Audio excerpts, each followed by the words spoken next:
begin the current Daf, Mesechtes Erevin Daf Gimel. We begin on the bottom line of Daf Beis, where we continue the discussion regarding the first word of this parak, of this Mesechta, Orla Ba'asar. What does the word Or mean? Does it mean Nagi? Does it mean Orya? Ashir's co-sponsor Bakazik and Chesed or anytime. Daf Chaim, appreciate for joining us. Today's Daf. What we've been discussing in today's Daf are, like we mentioned, what is Or? How do you translate the word when we do the B'dikas Chametz? Orla Ba'asar. Does Or mean, as the Gemara assumes in the Havamina, Negi means morning, or Leili, that it's at nighttime. Additionally, the requirement to speak in a Lishon Ma'aliyah is going to take a large part of today's Daf, to speak in a refined manner. And the Daf concludes with several stories of people who were destined for greatness based on the refined manner of speech. Some of the key terms and concepts we're discussing in today's Daf are Yomei Tahara, which is when a woman gives birth to a boy, so she's tamei for a week, and then she has 33 days of Tahara. She gives birth to a girl, she's tamei for 2 weeks, but then she has Yomei Tahara, which means that any blood she sees for the next 66 days are going to be Tahara. The halacha of Neiser, which is when we have a carbon that's left over, it's designated a time it's allowed to be eaten, it's forbidden to be eaten, and has to be burned. Dava Acher is a term that's given for something that's inappropriate, like for example, swine, a pig. And in Baitkim the Mizbeach Lamela is the halacha that when you have a kohen that's doing the avodah by the Mizbeach and Beis Hamikdash, you don't inspect to see if he has appropriate lineage, because you could assume that they had checked him out from beforehand. So we begin the current Daf, again like we had mentioned in the previous Daf, my Or. Rav Huna had said, Or means Negi, so morning. So according to what we understand, it means to say that he holds you do the B'dikas Chametz on the morning of Erev Pesach. Rabbi Yehuda said it means no, Leili, nighttime. So we continue trying to prove, what does the word Or mean? Does it mean nighttime or does it mean daytime? So Meisvi Marzutra, the last three words on the page of the page. Marzutra asks in the following brayso, continue top of Gimel and Al. The Mishnah here is the Mishnah Mesechtes Krisis in the first parak, which is discussing a carbon, what's called Tumas Leda. A woman when she gives birth, so when she gives birth, she has to bring a carbon. She brings it after the 80 days of her Yomei Tahara. As we mentioned, for 14 days she's tamei automatically, and then for the next 66 days, any blood she has is going to be tar. And after those 80 days, it's called the Achra Malais, then she goes and she brings a carbon for that baby. Now, there's a passage that says, Zeis Teres HaYeledis. This is Teiras HaYeledis. What does it mean, this is the law of Yeledis? So the Mishnah teaches in Krisis in the first paragraph, this comes to teach that you bring one carbon for many children. So on that, the halacha is, you would think this, I'm reading from Rashi here, there's a lot of explanation going into this brisa that's parenthetical really, because we're just going to bring a raya from the word of Ur. But leave that as an A, that's how the Talmud is, and we're going to learn that topic. So you would think that a woman would bring, for a birth that she had what's called before Malais, and a birth she had after the Malais, one carbon and not more than that. That's what it says, no, Zeis Teres HaYeledis. Zeis is exclusionary terminology to say that if she gave birth after Malais, what is after Malais? So Rashi gives the case. For example, let's say, after 2 weeks, after she had given birth to a girl, she's tar to her husband, she waited 2 weeks, she tables in the mikvah, and she becomes pregnant, and she miscarries. So if she miscarries what's called Teich Malais, meaning within the 80 days, so she's exempt from one carbon because anyways, she couldn't bring her one carbon yet. So that exemption will go on that miscarriage too. Now, but if let's say she miscarries after Malais, after day 80, which she was already obligated in that first carbon before she gave birth the second time or miscarried, so the second time she goes and she miscarries is already after that obligation, that's going to obligate her in 2 carbones. That's the basic halacha that we're discussing. Now, on that, there's a machlekes in a specific case. Says the brisa, Hamapelis Or L'Shmeina V'Echad. A woman miscarried on the night of the 81st day, where she already passed what's called her Malais. She already passed her 80 days of what's called Yomei Tahara of the first birth. But she didn't yet reach a time when she could bring a carbon, because carbonas can't be stored at nighttime. So she already went into the 81st day, so she already passed her 80 days, but she didn't come yet to a time that she could bring a carbon to say that, oh, you're already obligated to carbon. So we're at the night of the 81st day. So it's machlekes Beishami Bisil. Beishami poichim a carbon. Beishami says, you're exempt from a carbon. Ubisil machayim. Bisil say, no, you're obligated to carbonas. Why? As we're explaining. Since she's after Malais, she doesn't have any more tahara of dam of the first birth that she had 80 days ago. She's already done with that. She's already into the next time period. Beis Shammai say no, she's exempt from a carbon, as it's explained over the increases, and we're going to develop it a little bit here too. Says the Brisa, Amar Beis Hillel Beis Shammai. So Beis Hillel said to Beis Shammai, wait a second. Beis Hillel says to Beis Shammai 2 points. What's, and this is again, we're going to really just extrapolate one word, the word oir over here, which is what's necessary for our Gemara, but again, we're discussing that whole Brisa as a platform for that word. So Ma'ishna Oir Shmoin Be'echad. Say this, wait a second. What's the difference? The night of the 81st day? Miyom Shmoin Be'echad. From the day of the 81st day. Meaning, you agree to us, says Beis Hillel to Beis Shammai, that if she wouldn't miscarry tonight, on the night of the 81st day, and she would rather miscarry tomorrow during the day, that you would agree that she'd be obligating 2 karbanas because you already were obligating the first carbon, and now it's the second, and now you're already miscarrying after that. So too, when she miscarries on the night of the 81st day, she should be obligated because, for all practical purposes, night and day is the same thing. Halachically, the Jewish day starts at nighttime. So already in the 81st day, so what's the difference? That's point number 1, says Beis Hillel. Additionally, says Beis Hillel, another proof that since im shiva lo'tumah, if you compare the night of the 81st day to the day of the 81st day regarding the laws of tumah, meaning up until sunset of the 80th day, or as we mentioned before, all the dam that the woman would see, if she sees that dam in the 80 days, it's all tahar. She doesn't become tumah from that blood. Now, if she sees after shkia, after sundown on the 81st day, meaning at nighttime, the dam is tummy. It's as if she saw tumah already. So if you're saying that in the night of the 81st day and the day of the 81st day are the same for tumah, so the carbon, so it shouldn't be the same for the laws of carbon. Just like if she miscarries tomorrow during the daytime, she'd be obligated a new carbon, so too she should be obligated on the night of the 81st day in the new carbon. That's the 2 points Beis Hillel says Beis Shammai. Now the response of Beis Shammai in Masechtas Krisis, it says Beis Shammai, no, it's not true. If you're going to say by the day of the 81st day, because that's a time that she is able to bring a carbon. So therefore, she was already obligated the first carbon, and now that she miscarries, an hour into, let's say, the day of the 81st day, the second miscarriage, which is like a birth, the obligations of the giving a carbon of Yoledes, can't be exempted anymore because you already had that obligation. How are you going to say to the night of the 81st day, which you didn't yet have an opportunity to be obligated in the carbon, and therefore, if you miscarry within that time, like in the night of the 81st day, it will be all included in carbon. And regarding your other point, regarding the fact that you said, well, what's with the dam? You said that it's the same for tumah on the night of the 81st day, says Beis Shammai, no, that's not a proof. Because, interesting logic, says Beis Shammai. If a woman miscarries within the 80 days, although all her dam that she has is hard for the 80 days, but when she miscarries within the 80 days, that's dam of Leda. That dam is going to be tameh from Tumas Leda, because all the other dam that comes, that's tar, but from the Leda is going to be tameh. And even so, she's exempt from a carbon, so don't tell me that dam is going to prove anything regarding carbon. Okay, that's a mouthful, that whole brisa. But the point, what we really want from this brisa is the following point, says the Gemara. But when they come in Beis Hillel, Beis Shammai, back, Beis Hillel says the Beis Shammai.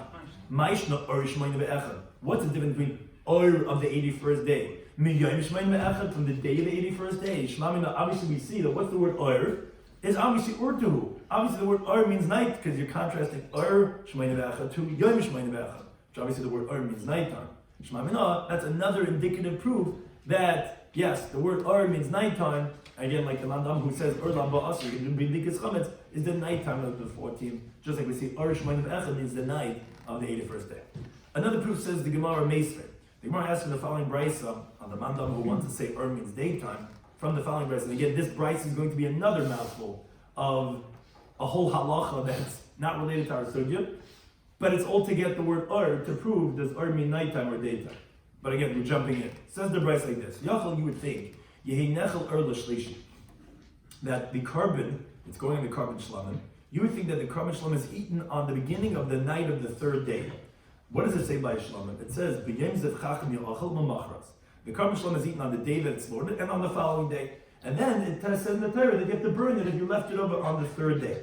So you would think that it would be eaten on the night before the 3rd day, the night of the 3rd day, Vidinu. And says the Brisa, logic would say that yes, it should be eaten on the night of the 3rd day. Why?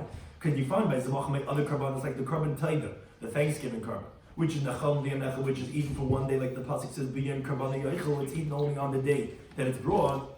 Now, the shlamim nechal l'shnei yamim and the carbon shlamim is eaten for 2 days. So let's make the following comparison. Malaham, just like over there, like a taida, which is eaten for 1 day, laila achar hayoim, you could eat it the night after that day, like it says in the pasuk by the Torah, not let it leave it over till the morning, but the whole night you're allowed to eat it. So like the carbon Pesach it says, but you're allowed to eat the whole night.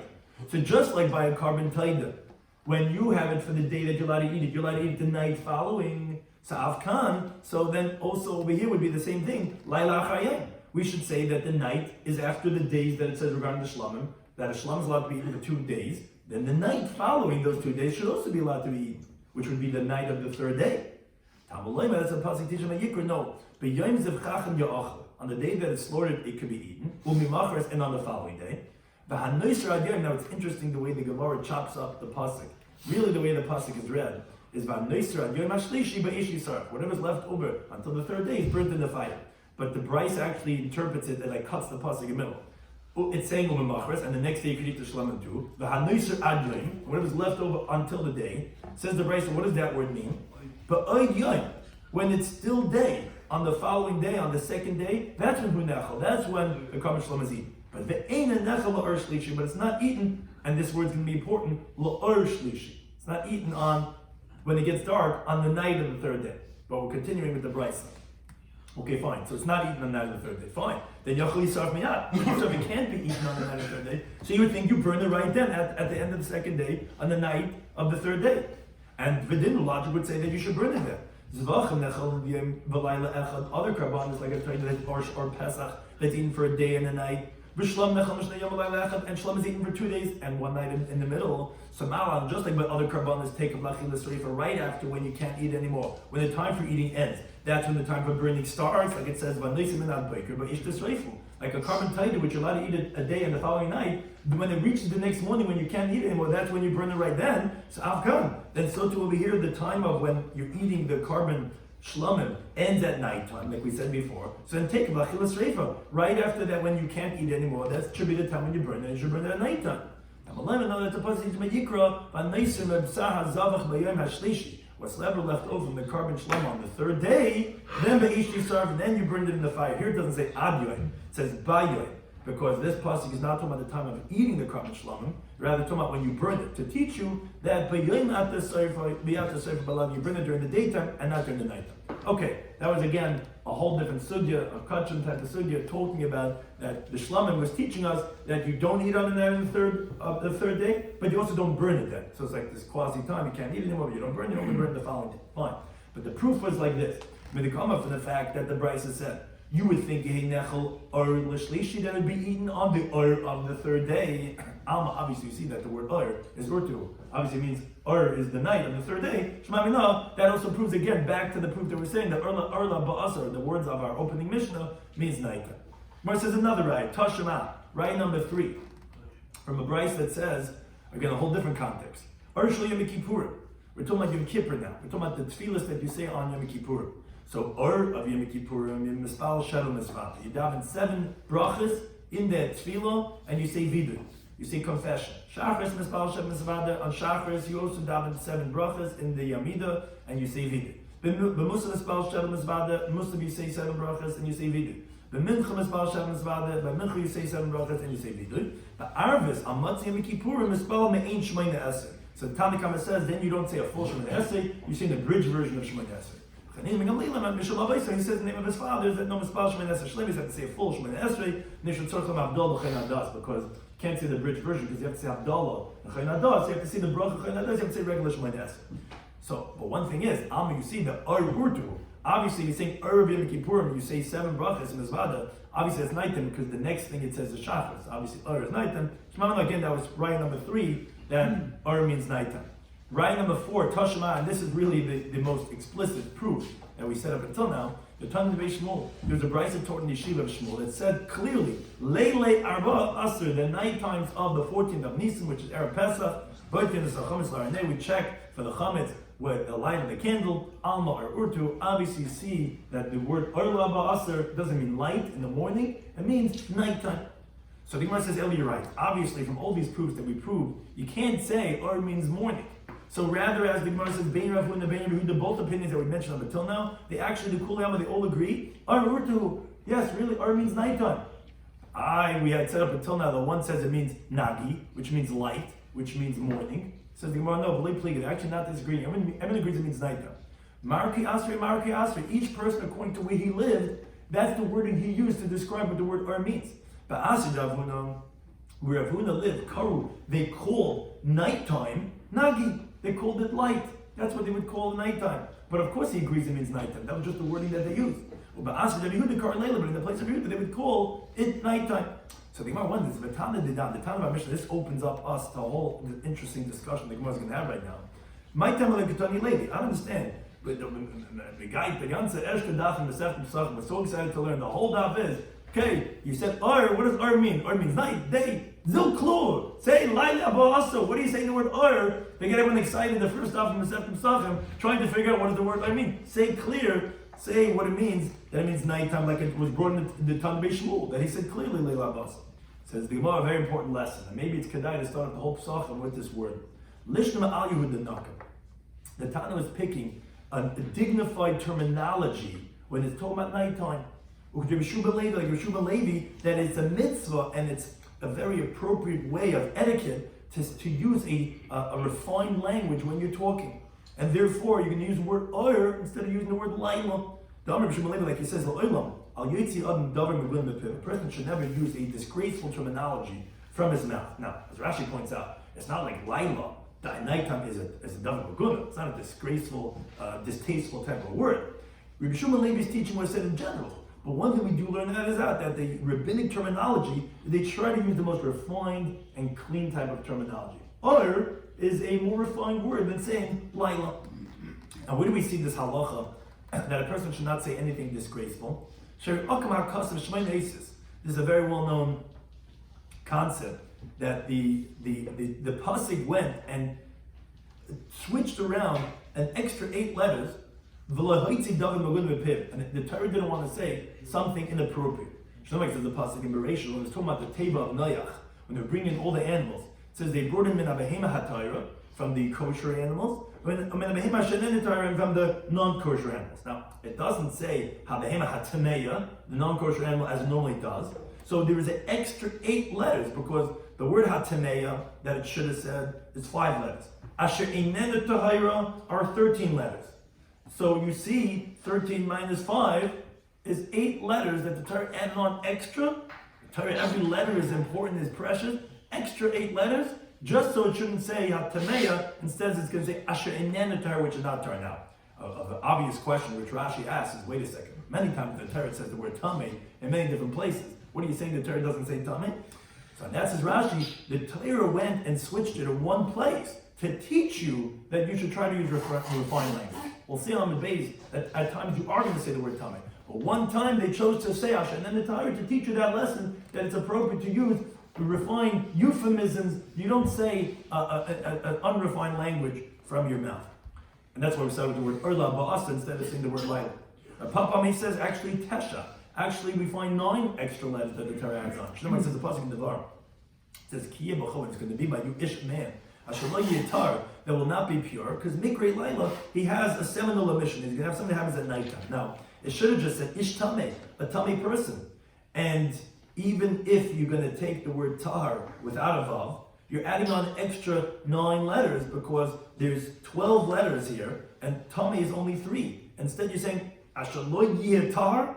You see that we're adding extra 9 letters, but Ravina, he actually says Esther. It's actually extra 10 letters because vav de Tahar. There, the word tar is actually has a vav. It's not missing a vav. So it's actually asher leyitar. Again, there's extra 10 letters instead of what I could have said that he's tam. Rav Yaakov, he says we find the Torah says sheish esrei, an extra 16 letters because it didn't want to say something inappropriate. You know, like the pasuk in Sefer Shmuel Aleph, when Shaul is mentioning that David HaMelech didn't come to the party Rosh Chodesh, so he says something derogatory about David. Says Kiyomer because he said mikrahu. It's something that he had in the mission. Bilti tarhu, he wasn't pure. Kiloi tar, because he wasn't tar. Now it should have just said tamei and been silent. And here it adds on the extra 16 letters again because it's teaching you that you want to use a lashon naki, and therefore that's an important lesson that we're going to the opening word of our Masech.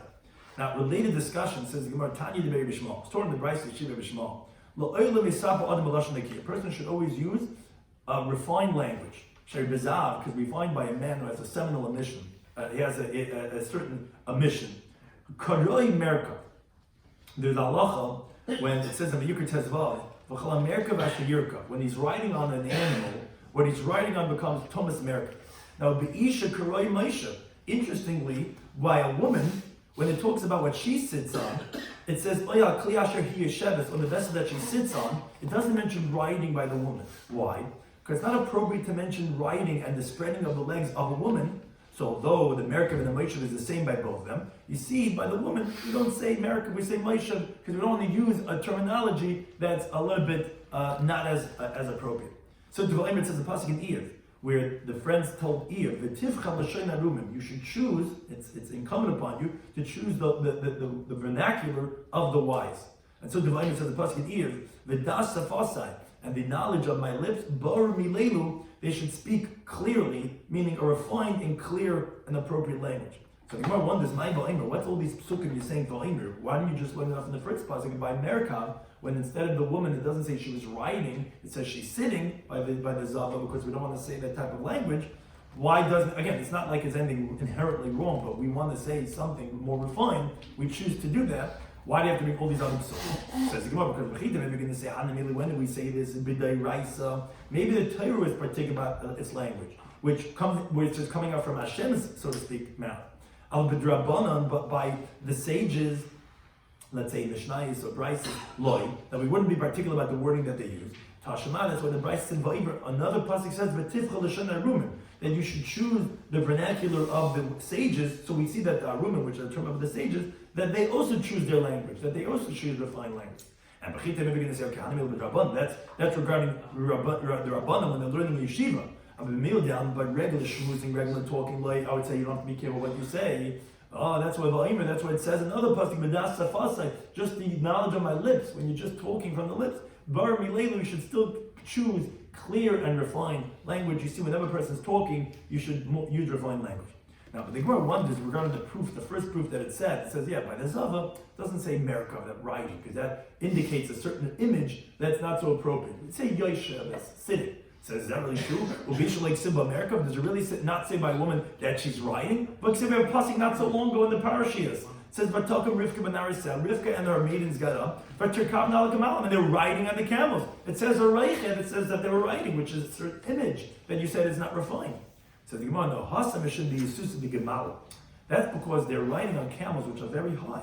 They're afraid to fall down. Urchi, then it is appropriate for a woman to be riding in with her legs on either side so that she can hold on with her hands and her feet. But regarding a regular animal, that there it's not appropriate. That discussion and that type of riding, she rides on the side as a woman, and therefore then we're going to say Yeshev is not Recheves. The Gemara still asks, but B'ksiv is not true. There's a pasuk in Shemais. It says V'yikach Moshe Ishtav Ezbanav. Moshe took his wife and his sons by your kiva al chamar, and it says the lashon of rechiva, of riding on the donkey, not even a camel. A donkey is not so high. A camel is high. You can understand why they're afraid. And therefore, it's say by Yechavna. Here it's on the donkey. So why does it say Recheves? So that's his Gemara Hasam over there. That's because we continue to Mevez Mishum Banav. That was because he also had his sons, who they're males, who therefore it was normal to use the terminology of rechiva because it was referring to the sons and not just to his wife Tzipor. But then Gemara says, but because there's another pasuk in Shmuel Aleph. It says Behi, which is referring to Abigail, Recheves al Chamar. She was riding on a donkey. Again, you see on a donkey, not a camel, not such a high animal. It says Recheves. But I thought it's not appropriate to use that terminology as a woman is riding. She should ride on the side of the animal. Says Gemara, no, Hasan, there's also an element of fear. That's why she had to hold on and be Recheves. First of all, it should be Susa Delelya because of the fear of nighttime. So then it is normal for a woman not to ride sideways on the animal, but rather on the regular way. Or if you want to get saying, it should be Susa Delelya. No, because of the fear of nighttime, that wouldn't be the reason. But it should be Susa de David, because she was afraid of David HaMelech. Therefore, she was riding in the normal way. Or if you want to get say, be Susa de David, like she wasn't afraid of David, but it should be Susa de Harika. But it's because she was afraid she was coming on the mountain. Therefore, she was afraid of falling off. So again, one of the three reasons why she was afraid, then it's normal to ride in a normal way, and then it's an appropriate image to ride in that type of way. But then the Gemara asks the obvious question, as Rashi alluded to earlier. I don't understand. You tell me it says because you want to use refined language. But in the Torah it never says Tameh. Of course it says Tameh. So the Gemara explains like this. Wherever it doesn't take more words to go ahead and use a refined language from the unrefined language, then of course you should use a refined and a dignified type of terminology because we want to choose a lashon naki. But wherever it's going to require you to use more words, then you use the shorter type of words. Now, although we said before that the Torah was ikim and add-on words, that was coming to teach you that you should go ahead and try to find refined language. But in other places, the Torah uses the regular wording like tameh and the more abridged version to teach you that yes, you should use a more abridged version. Because Amar B'Huna Marav, some say it was Amar B'Huna Amar Rabbi Shloimy Meir. A person should always teach his students in a more abridged manner. Because if you learn it in a more abridged manner, you'll be able to maintain your learning more than the lengthy version because you'll be able to remember it, almost like we heard yesterday about Zichru from Rabbi Galahar, that in a short way, you'll be able to remember. So you see those 2 points you want to be able to remember, and the more abridged manner, you should teach it in a derech katsara. So, the kaveris is the basket, that's kala, that was the case he gave. That, hey, you remember derech katsara, that's what you get remember, so you should teach it in the more abridged manner. So again, if the shorter one is tameh, then you'll use tameh. Now, the Gemara says, is that really so? But whenever they equal, then the Torah speaks in a more dignified manner. But by recheves v'yesheves, the word writing and sitting, the chadadin, which they're equivalent, but coming yet by a begala, it says recheves that she was writing, but you could have chosen the word yesheves. So the Gemara recheves, there it's written recheves without a vav. So recheves is shorter than yesheves. But Rashi asked the obvious question. What do you mean? You could have said Yesheves on Avav Eichid? So that says Rashi, yeah, but whenever the Torah says a chaser, which it says over here, Recheves a chaser, meaning it's missing a vav, it's coming to tell you a drasha. And here, yes, by saying Recheves without a vav, it's coming to tell you to take the shorter wording, even though it's the more distasteful. Because here, it says Recheves, which is not as refined, but it's shorter. So yeah, of course I could have said Yesheves, but I wanted to teach you that lesson. I wanted to teach you to take the shorter one, even though it's not as refined, because that's the shorter way of explaining it, and therefore that's why it says Yesheves. Now the Gemara concludes basically to the end of the daf with different stories illustrating this concept about refined language. Says the Gemara, Hanatri Talmidei, there were these two students, Rabbi Yossi came to Rav, who was sitting in front of Rav. Chadam, one student says, Shvasinun, Hai Shmaita, this sugya made us, Kedava Achim Esankan, like a tired Dava Acher, which means like a pig, a pig as Mizor, a Dava Acher. Says, such Azash Shvada Sigya, this Edavin, it's made us like a tired Dava Acher. Chadam, one says, Shvasin Hai Shmaita, this sugya made us, Kigdim Esankan, like a tired kid, which is a goat. Now, Rav didn't talk with that student who said a dava acher. Remember that? We don't say that it made us like a dava acher time. Say that in a more refined way. Somebody, another story brings the Gemara that Hanatri Talmidei with these two students, the Rabbi Yossi came the hill, that were sitting in front of the hill. One of them was Rabbi Yechon. That was one version. Some say Kamei to Rebbe, that they were in front of Rebbe. There's two Rabbi Yechon and Rabbi Yechon are two different individuals. So depending on who it was, they were sitting in front of a different Rebbe. But be that as it may, there were two students. Chadam one said, why is it that we harvest grapes in a state of purity, meaning with kalim that are tahar, but we don't require to harvest olives b'tahara with vessels that are tahar? Now this is referring to like a sugi Masechet Shabbos Navi Zayin ben Aleph, that the juice that comes out from the olives are not significant to make the olives susceptible to tumah, because it's not really oil. It's only the oil that comes out by the olive press that's considered oil as a mashke to make the olives susceptible to tumah. So you don't have to harvest it in a state of purity because it's not becoming tumah anyway. But by wine, on the contrast, what drips out of the grapes is mashke, so therefore you have to go ahead and do it with tahara. But be that as it may, the wording he says, but why are you doing this with tahara and this when you're not doing tahara? But the Chadam and the other student said it differently. It says, why do we do the grapes in the state of tahara? But we harvest the olives in the state of tumah. So he says, it doesn't say why do we do it in tahara, it says we do it in tumah. So Amar, on that the Rebbe said, I'm commenting regarding this first one, whether it be Rabbi Yechon or Rabbi Mazakei, Shemoy Rabbi Yisrael, he's going to be a Moyer, he's going to be a Dayan, he's going to be a Pesachim in Klaisa because he used refined language. He says, Ein a Tahira, another student says, Tamei. Now, it didn't take a long time, Rabbi Yisrael, that he actually did become a leader of men in the Jewish people. Another story brings the Gemara. Hanu Tlasar Kahana. There were these three Kahanim that were discussing about how much they got from the Lechem Apanim that day.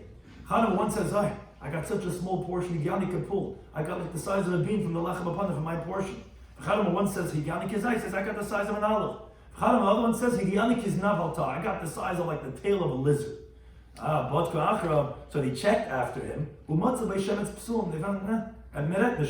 someone says like the tail of a lizard, they found an invalidation of kuna. He was a chal. His father married a gerusha. There was something wrong with his yichus. Says Gemara, wait a second, the story doesn't make sense. Because what Tanya, which actually a Mishnah Masechtas Kedushin, that says in Bleikin, you don't check regarding yichus. Let's say someone wants to marry a woman, so you don't check by a kohen min mizbech l'malu. If he did the avodah by mizbech, you don't have to check to find out his yichus. Shadichim, you don't have to do anything. You could assume he comes from good yichus. Why? Because if he wasn't fit for kahuna, they wouldn't let him do that later. As the Mishnah teaches in the Masechtas Midas, that by the Lishkas Hagazis, which the chamber of human stone, which that's where the Bezdin, who were in charge of finding out the yichus of the Kamlavim, any kind that they found any problem, and they were a very strict court, if he wanted to go and do that avodah, they put him on black clothing and they sent him away. They were very strict. So if a kohen did that avodah, you know for sure he has good yichus. So this kohen who obviously did that avodah and he got a portion of the lechem upon him, how could it be that they checked him out? Says Gemara, no, you're right. Like Timur, don't say that shemet psul, that they found a flaw of invalidation. El ima shachat psul, a disgusting invalidation, meaning him himself, he was arrogant. He was disgracing the Kadshe Shemayim, as he was talking about in disgraceful words. So that's why he wasn't fit to do that avodah. As the Gemara teaches Menachos of B'Chesed Beis, this avodah was given to the Bnei Aaron. A kohen that does not agree and understand all of it, even if it's from the most degrading part of it, he doesn't have a portion in the kahuna. He can't do the avodah, and that's what invalidated him. Not the yichus, but rather because of his own guidance. Or Vibay someone says the Gemara, actually no, Shani Hassan there it's different. Yeah, they actually checked his yichus and they found the shemes psul because the iu the ara nafshe. He created the flaw in himself, meaning he required him to go and do a recheck, a recount, and to see that obviously it wasn't done well initially. Because, all right, although we generally don't check, but there's something wrong over here. There must have been a mistake. They overlooked something because obviously, if he talks like this, it must be something wrong. Similarly, the Gemara brings a similar story regarding the guy himself creating his own downfall. There was an Aramean, a non-Jew. He would go up. And he, like the Eden, they have good meat. A lot of they go to the Jewish, delicatessen. He went up to the Korban Pesach. He would eat from the Korban Pesach in Yerushalayim. And Ami says, mocking the Jewish people, it says, it says in the Torah, Kol ben nechel, no foreigner, no stranger, no non-Jews allowed to eat from it. Kol or lo no uncircumcised is allowed to eat from it. No, me, I'm non-Jewish, I'm uncircumcised. Okay, I give from the best pieces of meat of the Korban Pesach. What a joke! Amalei Rabbi Yehuda said to this guy, says, do they give you from the fatty tail to eat from? They give you from the, what they give you? They give you from the black pieces of the meat. They give you from the shracha pieces. And do they give you from the fatty tail? Now what he wanted to do, he wanted to lead him into a trap, that when he's going to go back again to get the Korban Pesach, he's going to ask from the aliyah. Now, Rabbi Yehuda Rashi says, didn't have the ability to kill him, but he wanted to entrap him. So the non-Jew says, no, they don't give me from the tail. He says, Kisalkis Lahasa, when you get there next time in Yerushalayim, Erev Pesach, able to tell them, Safli Malya, give me from the fatty tail. What are you talking about? Give me from the good stuff. Kisal, when he got there, he said to them, Malya Safli, give me from the fatty tail. Now, as Rashi points out, Tais discusses how they knew it was a lamb. And by a lamb, the fatty tail is actually burnt on the Mizbeach. Like it says by the Keves and the Yikul Gimel, Ha'al Yitamima. The tail is totally burnt on the Mizbeach. So he's asking for something that no one gets to eat.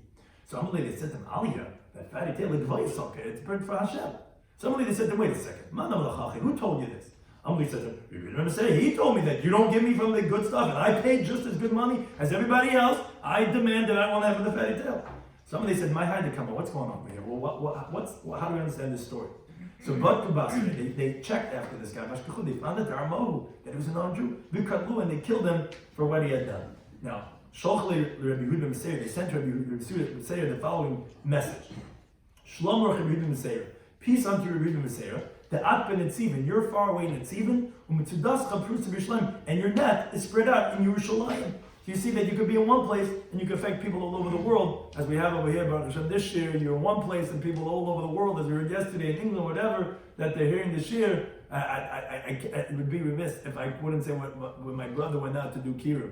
He went out to Denver, and Baruch Hashem, he lives in my shadow. Finally, he says, I outdid Shloimy. He says, I'm going to Denver, Colorado. He never went out of town. He humbly, maybe, whatever, with Rabbi Rappberg in Las Vegas. Never went out. He was the first Shabbos he invites someone over there. And the guy comes over and says, you understand, I'm Baal Tshuva. I never learned in years. This was 8 years ago. And he said, 9, whatever it is. And he says, I have to tell you, there's a program online. I just started learning. It changed my life. He says, what is it? Daf Yomi. My brother almost had a heart attack. His first Shabbos. He says, Shloimy, you're in Lakewood, New Jersey. And I went out, and this guy's your Talmud. He said, forget it. I can never win. But it's the concept we see can be in one place and affect people the world over.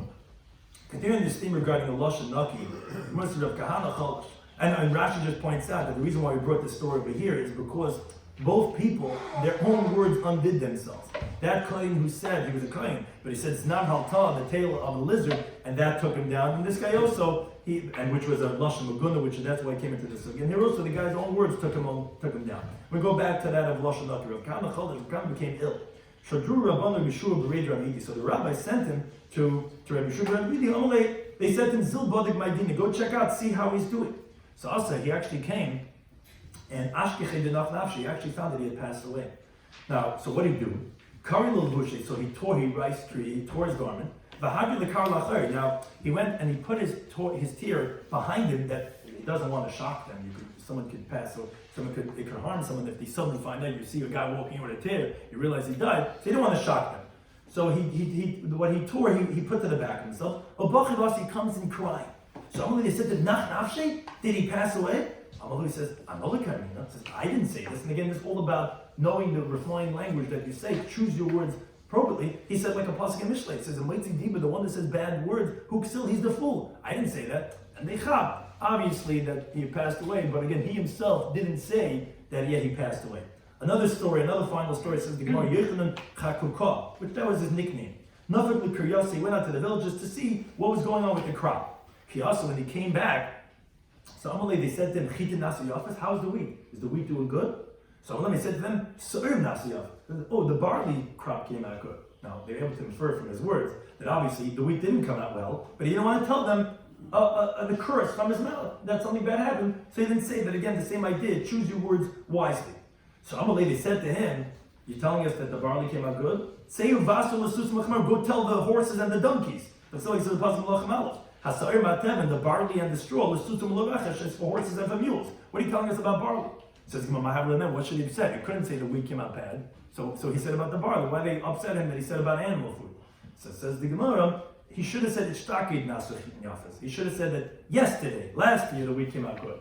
So then they would have realized that this year not. Or Inami Adash Nasuch Yafas. That he should have said that the lentils came out good, which is human food, and not chosen that of regarding animal food. Something I did discuss in today's Daf Pesachim Daf Gimel was again a continuation of proofs regarding what does the word or mean of Orla Ba'asar, does it mean nighttime or daytime? So we had 4 more proofs which conclusively showed, it says in the Brayso Hamapeles, if a woman miscarries, or L'Shmayim Be'echad, which is Machlekes B'Sham Be'Sil on the night of the 81st day, if the woman's going to be exempt from the second carbon or not. But one thing again that we see is that the word or is obviously talking about the nighttime, because that's the Machlekes regarding the night versus the day. Another Brayso we had was, you would think that Shlamim would be eaten or l'shlishi. We said it's not. Then we said, okay, if it's not eaten, then maybe it should be burnt then. We said, no, it's not burnt then either. But one thing we see is that it's talking about or l'shlishi, it means nighttime. And then we had another Brayso, or of Yom Kippurim. Then you say 7 brachas, and the Shachar should say 7 brachas, and we had Machlekes parenthetically regarding Ma'ariv, if you say a full Shemoneh Esrei or Me'en Shemoneh Esrei in the bridge version. But one thing we see is that or of Yom Kippurim is obviously referring to nighttime. And explicitly, the 4th brayah was from the Talmud Shmuel, says clearly that it's Leili Arba Asar that you can see it's nighttime. So the Gemara concludes you're right. Everyone agrees that actually the Orla Ba'asar means nighttime. But each one was saying Ki Asrei, how they call it. In some place they call nighttime nigi, in some place they call it layli, and they would say. So then the question is, so then why did the Tana say explicitly layli? It's because he wanted to say a lishnamal. He wanted to use a more refined language of saying, or as we find the Torah, either 8 or 9 or 10 or 16 letters, the Torah adds on to say Asher. And then the Torah doesn't say Tameh. So too by a woman it says Meishav and it doesn't say Merkab because that's a more appropriate terminology of how a woman rides on an animal. And even by rabbinics, the pasuk says V'tiv chalash na'arumim, that even when Rabbanan, not only Divrei Torah, but Divrei Rabbanan should also be refined. And even by regular speech, it says Safasai bar milelu, she uses refined speech. Now, question is, we said that by a woman it doesn't say Merkab. I by Rivka it says Vaterkavna al Gamal. It says that she was Reichev, which means to say that she has her feet on either side of the animal, which I thought is not so refined. Oh, that's because that was by Gamal. The fear of camels, which are very high up, then it's normal to ride that way, not sideways. Now, by Moshe's wife, it says, Varkivim ala chamar. That's not a high animal, that's a donkey, still says Reichem. Well, that's because his sons were there, therefore it's normal. By Abigail. Abigail was riding on a chamar, it says Reichem, even though it's a chamar, not a camel. So either because there was the fear of nighttime, or she was afraid of David, or that of a mount. So therefore it's normal to ride, not sideways, rather the normal way. Now, what ultimately the Gemara concludes is that in the Torah we find, if the words are going to be equal, then you choose a more refined language. If it's going to require more words, then yes, use a abridged version, because then a person should always speak in more abridged speech. And then the Gemara concluded with different stories talking about more refined language, that a student who had used davar achar, which is not appropriate, one said beitzim b'tumah, which is not appropriate, one says chiznam al talik, that of the tail of a lizard, which is not appropriate, and then they found either a shemetz or a shachat, some soul, but either as a maybe saw something inappropriate about him. Then parenthetically about being undone by your own words was a non-Jew who ate the Korban Pesach and his own speech undid him. Then we had that he didn't say that he passed away. He said that he came in crying and they realized. And then regarding the wheat, he didn't say the wheat. He said regarding the barley, which they said don't tell us barley, don't tell us animals, but he should have said last year, or regarding that of lentils. Thank you anytime.